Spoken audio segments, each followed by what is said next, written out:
இயேசு மாத்திரம் உலக ரட்சகர் அல்ல, அவருடைய சாயலின்படி இருக்கிற நாமும் கூட டெலிவரராய் ரட்சகர்களாய் தேவன் மாற்றி இருக்கிறார்.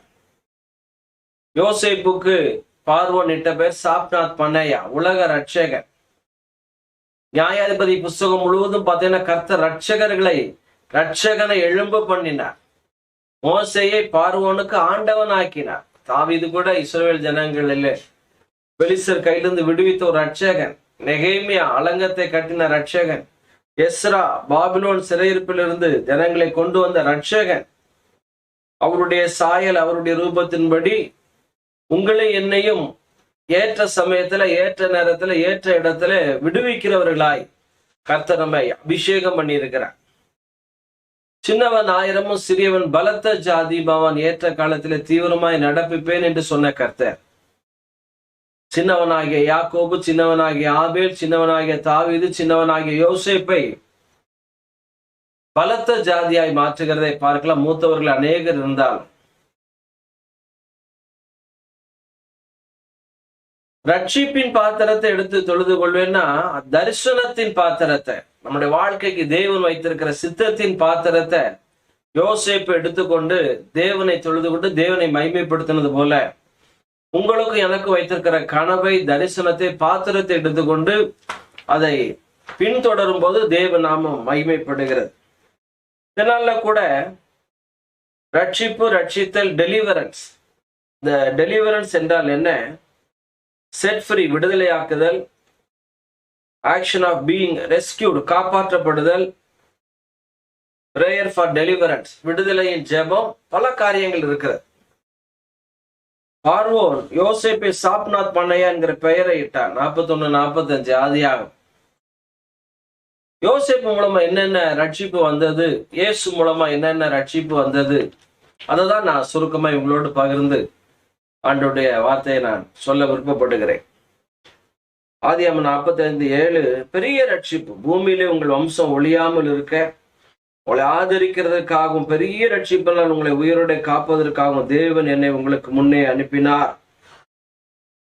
பெரிய ரட்சிப்பை, பூமியில உங்கள் வம்சம் ஒழியாமல் இருக்க, உங்களை ஆதரிக்க, பெரிய ரட்சிப்பினால் உங்களை உயிரோட காப்பதற்காக தேவன் என்னை உங்களுக்கு முன்னமே அனுப்பினார். யோசேப்பு இயேசுவுக்கு அடையாளமானவன். எபிரேயர் 2:4 இவ்வளவு பெரிதான ரட்சிப்பு அப்படின்னு போட்டிருக்கு. முன்னதாக யோசேப்பு அனுப்பினார், முன்னதாக இயேசுவை அனுப்பினார். காரணம், அந்த யாக்கோபனுடைய வம்சம், ஆபிரகாமினுடைய வித்து ஒளிந்து போகாமல் இருக்க, அழிந்து போகாமல் இருக்க தேவன் பாதுகாக்கிறவராக இருக்கிறார். அதே போலதான் இயேசுவை முன்பாக அனுப்பி ஜீவ ரட்சணை செய்யும்படி, வெகு ஜனங்களை உயிரோட காக்கும்படிக்கு இயேசுவை அனுப்பி கல்வாரி சிலுவையில பெரிய ரட்சிப்பை, இதோ உலகத்தில் சகல ஜனங்களுக்கும் மிகுந்த சந்தோஷத்தை உண்டாக்க நற்செய்தி அறிவிக்கிறேன். தாவீது ஊரிலே பெத்லகேமிலே இயேசு பிறந்திருக்கிறார். பெரிய ரட்சிப்பு.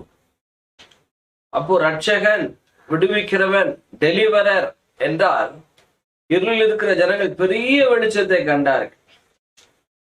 ஆகார குறைச்சினால செத்து கொண்டிருக்கிற உன்னுடைய வம்சம் ஒளிந்து போகாமல் இருக்குன்னு யாக்கோபே சொல்லுகிறேன். கிட்டத்தட்ட செத்து விடுவோமோங்கிற பயம்.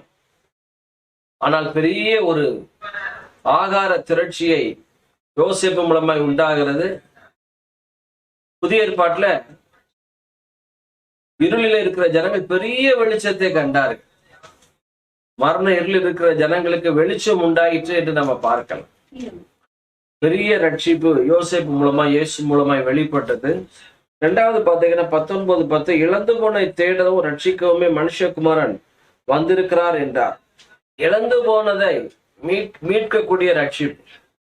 இங்க பாத்தீங்கன்னா இழந்து போன மகிமை, இழந்து போன மகன், இழந்து போன மகிழ்ச்சி எல்லாம் யாக்கோபுக்கு திரும்ப கிடைக்கிறது யோசேப்பு மூலமா.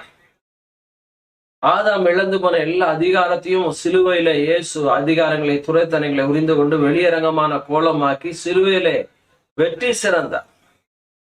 இழந்து போனதை மறுபடியும் ரட்சிக்கிறார் இயேசு. இழந்து போனதை மறுபடியும் இழந்து போனுடைய யோசேப்பு கிடைக்கிறான். இழந்து போன மகிமை உண்டாகிறது, மகிழ்ச்சி உண்டாகிறது.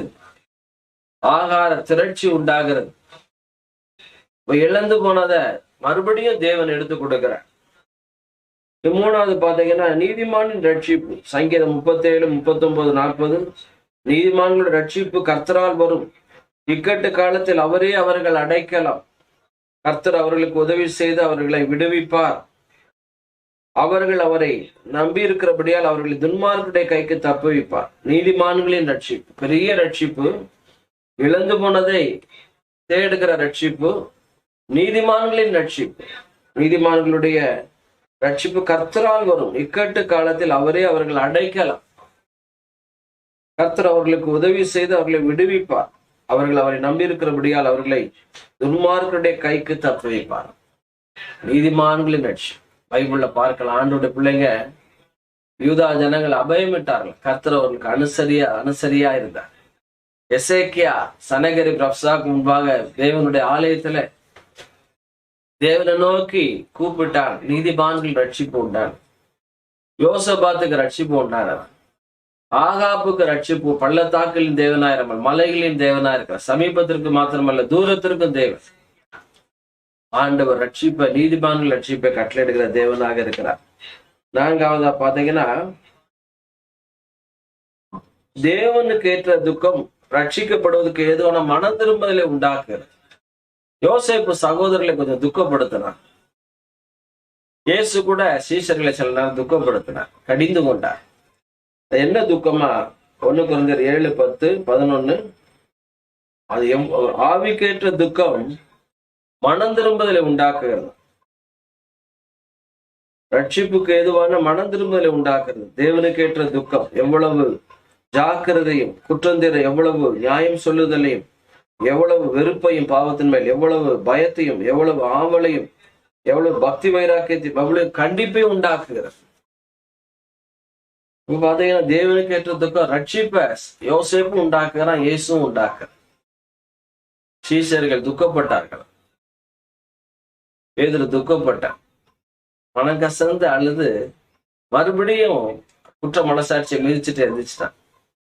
அதான் தேவனுக்கு ஏற்ற துக்கம். லௌகிக துக்கம் மரணத்தை, தற்கொலை பண்ணி செத்துட்டான். யாரு? யூதாஸ். லௌகிக துக்கம் மரணத்தை உண்டாக்குமா? தேவனுக்கு ஏற்ற துக்கம் மனம் திரும்புவதற்கு ஏதுவான, ரட்சிப்புக்கு ஏதுவான மனம் திரும்புதலை உண்டாக்கும். அப்ப நான்காவது என்ன துக்கம், என்ன ரட்சிப்புனா தேவனுக்கு ஏற்ற மனம் திரும்புதலுக்கு ஏற்ற ரட்சிப்பு உண்டாகும். கடைசியாக ரட்சிப்பின் மகிழ்ச்சி. ஏசாயா 12:3. நீங்கள் ரட்சிப்பின் ஊற்றுகளில் இருந்து மகிழ்ச்சியோட தண்ணீர் மொண்டு கொள்வீர்கள். யோசேப்பு கூட ஒரு மகிழ்ச்சியின் ஊற்றாக, ரட்சிப்பின் மகிழ்ச்சியின் ஊற்றாக அவன் இருந்தான். இயேசுவும் அப்படிதான். சியோன் சர்வ பூமியின் மகிழ்ச்சி. பிதாவின் அருகே செல்ல பிள்ளையாக இருந்த நித்தம் அவருடைய மன மகிழ்ச்சியா இருந்த அவருடைய சமூகத்திலே களி கூர்ந்தார். நீங்களும் நானும் தேவனுடைய அருகில் இருக்கும்போது அநேகருக்கு மன மகிழ்ச்சியின் ஊற்றாக இருக்கலாம், ரட்சகராக இருக்கலாம். கர்த்தர் உங்களை ஆசீர்வதிப்பாராக. உங்களுக்கு ஜெபித்து நான் ஆசீர்வதிக்கிறேன். நல்ல பிதாவே, யோசேப்பு மூலமாய் சாப்நாத் பண்ணைய உலக ரட்சகர், நீர் மாத்திர ரட்சகர் இல்ல, உம்முடைய சாயல், உம்முடைய ரூபத்தின்படி இருக்கிற எங்களையும் விடுவிக்கிறவர்களாக, ரட்சகர்களாக, நியாயாதிபதிகள் அநேக ரட்சகனை, கிதியோனை, சம்ஹாரை, சிம்சோனை, கர்த்தாவே நிறைய பேர ரட்சகர்களை, எப்தாவை எழும்ப பண்ணீர்கள் என்று நாங்கள் பார்க்கிறோம். எங்களை ஏற்ற சமயத்துல, ஏற்ற நேரத்துல, ஏற்ற ஜனங்கள் நடுவில் கொண்டு போய் விடுவிக்கிறவர்களாய் மாற்றுகிற கிருபைக்காய் நன்றி. யோசேப்பு போலயே பெரிய ரட்சிப்பை கட்டளையிட ஆண்டவரே, இழந்து போனதை ரட்சிக்கிறவர்களாய் நாங்க காணப்பட, நீதிமான்களின் ரட்சிப்பாய் நாங்க இருக்க, தேவனுக்கு ஏற்ற மன திரும்பலுக்கு ஏற்ற ரட்சிப்பை உண்டாக்க, மகிழ்ச்சியின் ஆண்டவரை ஊற்றாய், மகிழ்ச்சி, ரட்சிப்பின் மகிழ்ச்சியை கொடுக்கிறவர்களாய் காணப்பட கிருபைதான். இயேசுவின் நாமத்தினால் பிதாவே. கர்த்தர் உங்களை ஆசீர்வதிப்பாராக.